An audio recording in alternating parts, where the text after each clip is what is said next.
kumpulan PJ28225. Hari ini saya akan membentangkan tugasan saya yang bertajuk sejauh mana aspirasi dan hala tuju pendidikan serta implikasi dalam membangunkan guru berjiwa pendidik mengikut bidang masing-masing.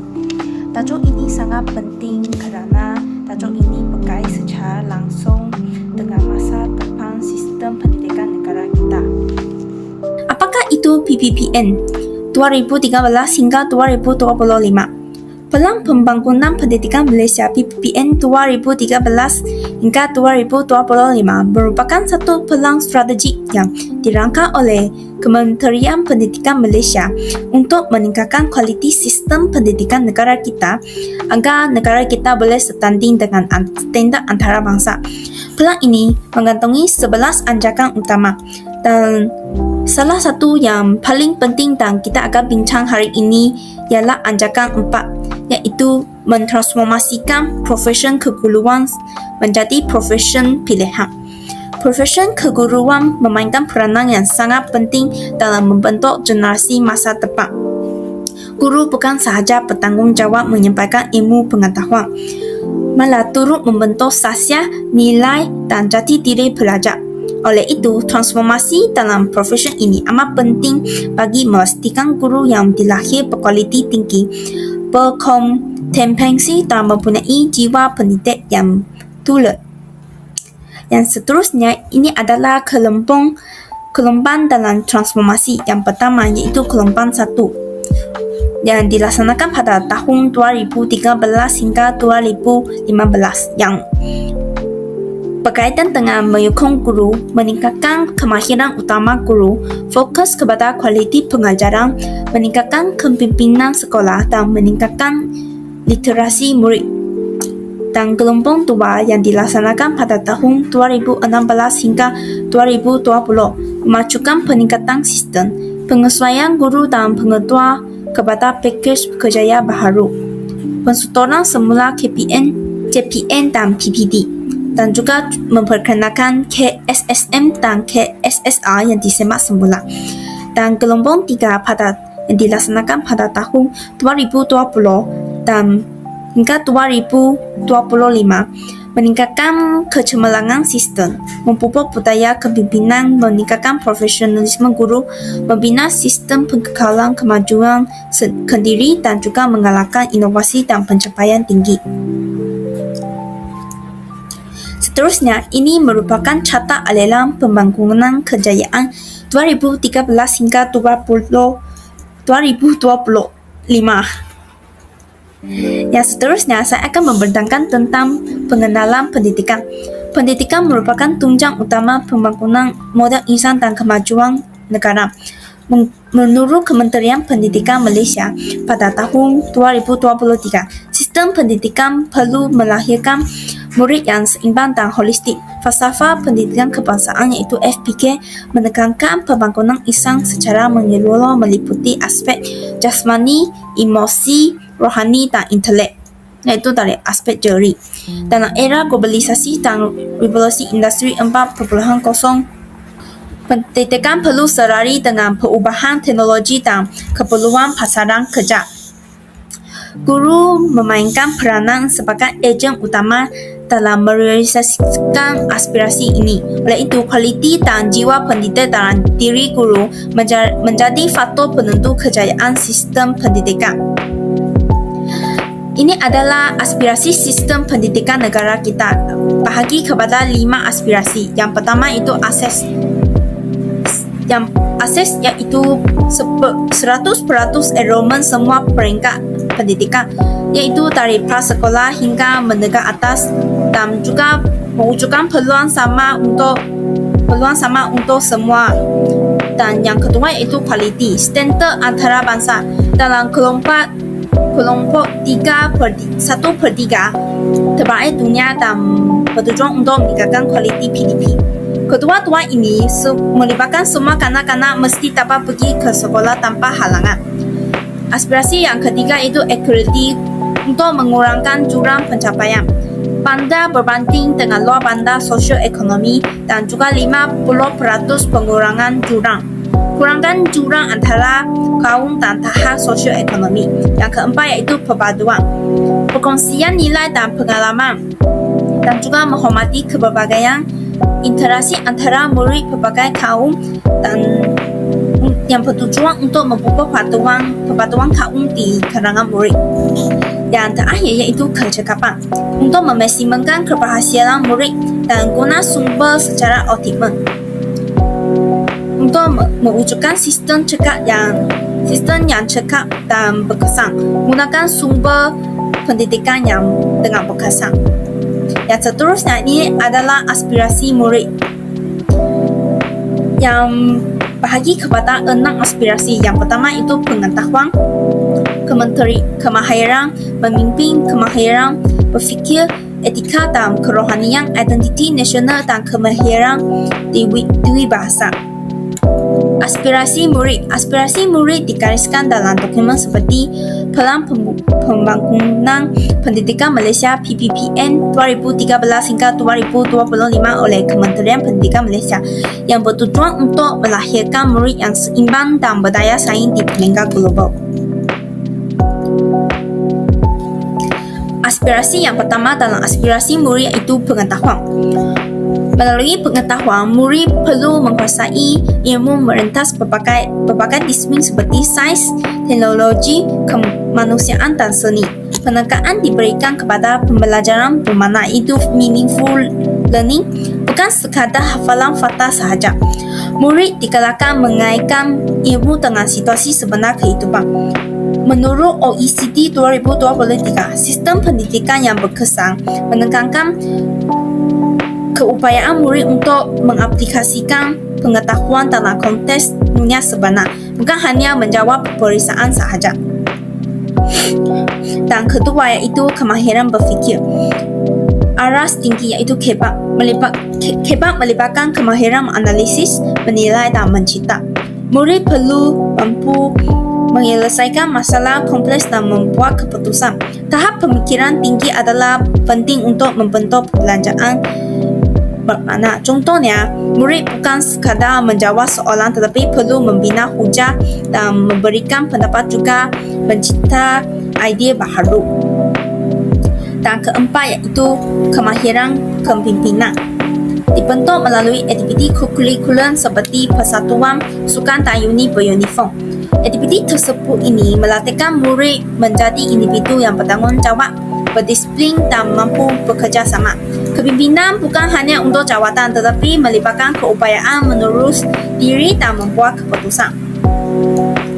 Yang keempat yaitu kemahiran dui bahasa, yaitu penguasaan bahasa Melayu sebagai bahasa kebangsaan, bahasa Inggeris sebagai bahasa komunikasi global yang itu di seluruh dunia, dan juga membantu murid bersaing di peringkat antara bahasa dan memudahkan akses kepada ilmu global.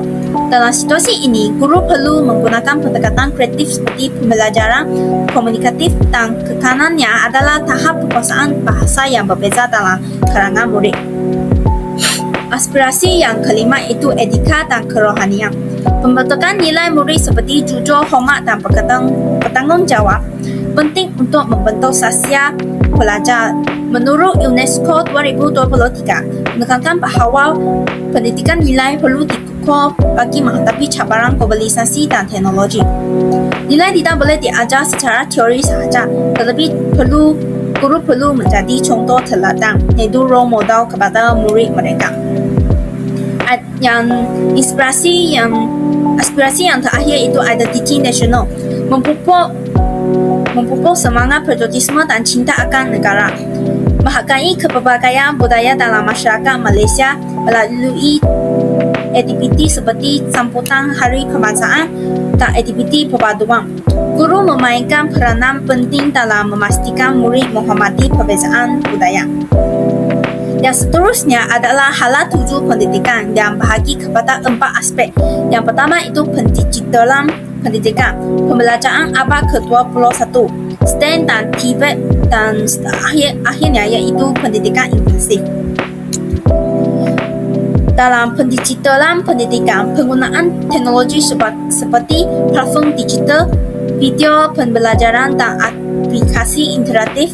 Menurut UNESCO 2023, teknologi mampu meningkatkan akses pendidikan tetapi memerlukan sokongan infrastruktur yang kukuh. Pendigitalan membuka peluang pembelajaran sendiri, namun jumlah digital menyebabkan ketidaksamaan peluang. Pembelajaran abad ke-21 menekankan kemahiran empati iaitu komunikasi, kolaborasi, pemikiran kritis dan kreativiti. Partnership of 21 Century Learning menekankan bahawa kemahiran ini penting dalam dunia pekerjaan moden. Part 21 memerlukan perubahan pendekatan guru, tidak hanya bergantung kepada buku teks sahaja. Yang ketiga yaitu STEM dan Tibet. STEM dan Tibet menyokong ekonomi digital dan teknologi. Menurut World Economic Forum 2023 menekankan bahawa kemahiran teknikal dan digital adalah kritikal untuk masa depan pekerjaan. Tibet perlu diperkasakan bagi mengurangkan pengangguran. Persepsi masyarakat perlu diubah, dan yang terakhir iaitu pendidikan inklusif. Pendidikan inklusif ini memberikan peluang sama rata kepada semua murid termasuk yang berkeluar khas tanpa mengira latar belakang. Menurut UNICEF 2022 menekankan kepentingan pendidikan inklusif untuk keadilan sosial.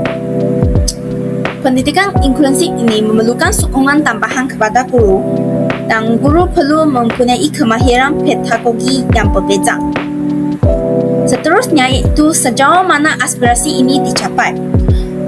Dari segi pencapaian, penggunaan teknologi dalam PDP telah meningkatkan secara signifikan, termasuk penggunaan aplikasi interaktif, platform e-learning dan sumber digital bagi memperkaya pengalaman murid.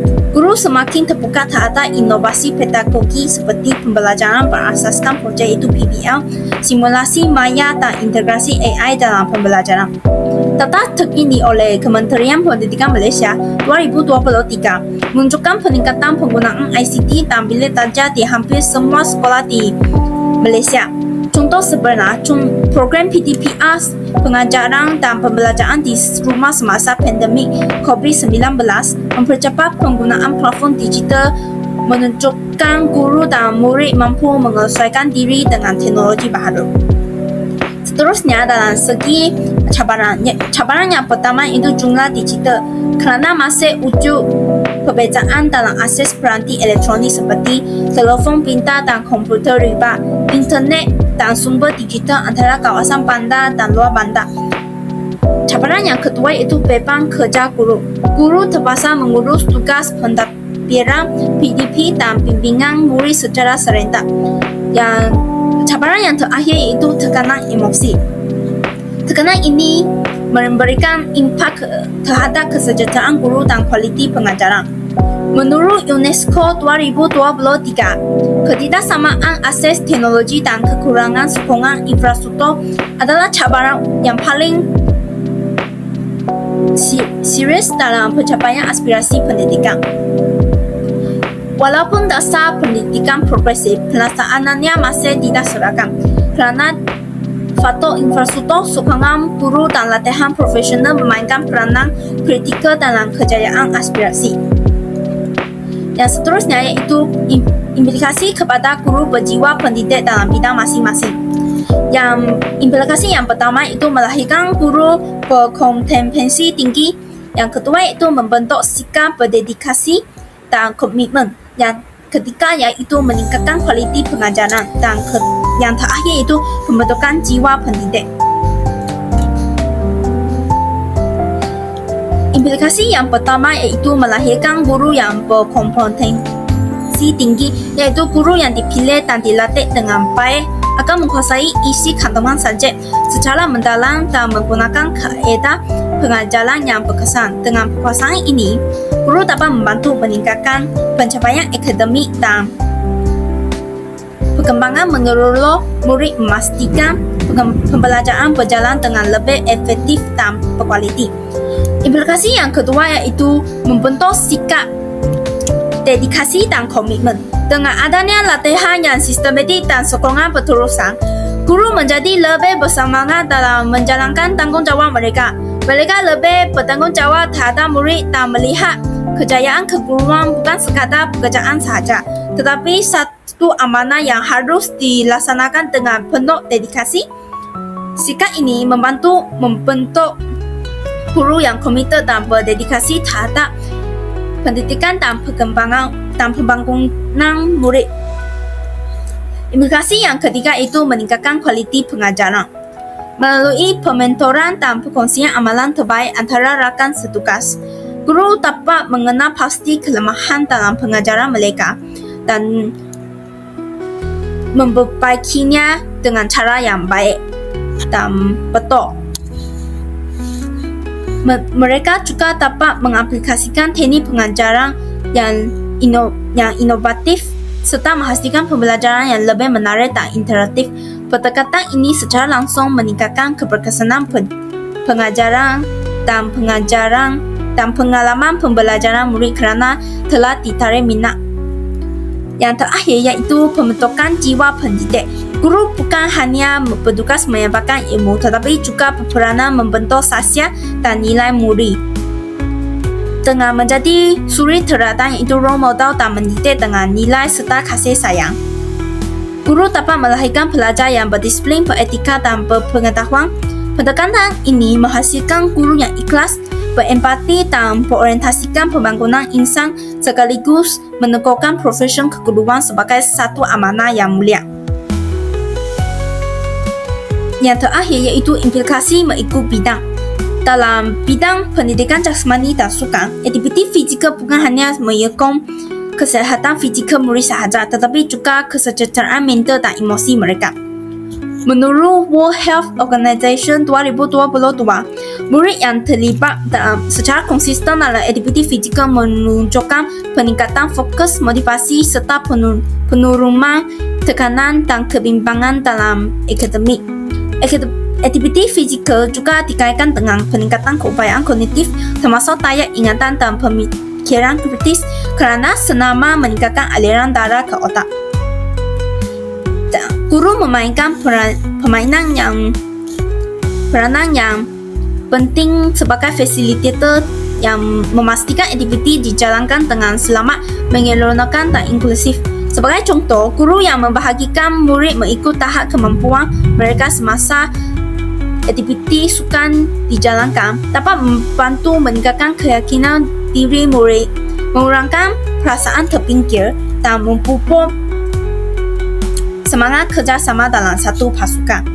Tambahan pula, guru yang memberi maklum balas positif semangat latihan membantu murid membina disiplin, ketahanan mental dan motivasi intrinsik untuk kekal proaktif. Dalam situasi ini, kita boleh tengok guru bukan sahaja mengajar kemahiran fizikal tetapi juga menanam nilai seperti disiplin kerja berpasukan dan semangat kesukanan. Kegagalan guru dalam mengerjakan aktiviti yang inklusif atau selamat boleh menyebabkan murid hilang minat atau berisiko untuk mengalami kecederaan sekaligus menjejaskan kesejahteraan mereka. Yang seterusnya dalam subjek sains dan matematik, literasi saintifik dan kemahiran penyelesaian masalah adalah penting bagi menghadapi cabaran dunia teknologi dan inovasi. Menurut OECD 2023, guru perlu membimbing murid melalui eksperimen, projek penyelidikan dan pembelajaran berasaskan masalah untuk membina pemikiran kritis dan kreativiti. Contohnya, dalam subjek sains, ada eksperimen sains. Murid bukan sahaja membuat pemerhatian tetapi juga membuat analisis data dan membuat inference. Projek STEM seperti membina robotik